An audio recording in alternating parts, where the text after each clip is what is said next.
Хәзерге вакытта 1000 еллык мәйданда транспорт хәрәкәте тулысынча ябылган. Инде парадта катнашучылар төркем булып үз урыннарына басканнар, алар хәрби җитәкчеләрнең әмрен көтәләр.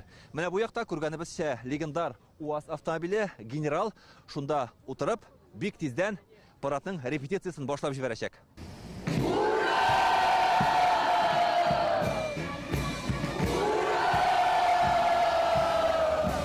Һава торышы чагыштырмача салкын булса да, бер нидә үзгәрешләр кертмәгәннәр. Репетиция ничек булырга тиеш, шулай бара. Бар тик монда катнашучылар җылрак киенеп чыкканнар. Бигрәк тә кызлар хәрби формадагы бишмәтләр кигән. Монда шундый атмосфера, беләсезме, накаляющая.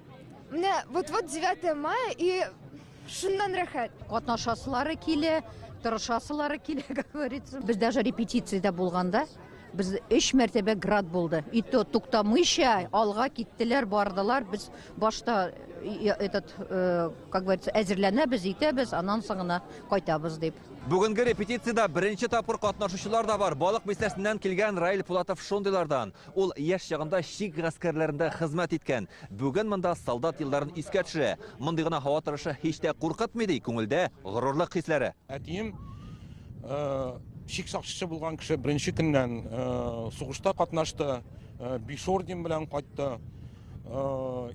Сугыш вакытында разведчик, инженер, сапер булган кеше. Ну, аннан соң минем абыем пограничник иде.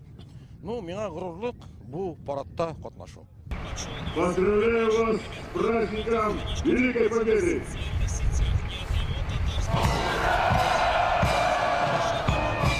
Менә күргәнебезчә, әле бу беренче репетиция гына булса да, хәрбиләрнең адымнары төгәл, гәүдәләре төз. Алар менә шулай ышанычлы адымнар белән алга баралар. Бүген монда барлыгы 2000 артык хәрби үзләренең хәрәкәтләрендәге осталыкларын арттыра. Бүгенге репетицияда хәрби техникалар катнашмый, инде 7 май көнне генераль репетиция үтәчәк. Анда легендар Катюша тарихи техникаларны күреп була. Илдар Сафиуллин, Алмаз Зиятдинов, Яңа гасыр каналы.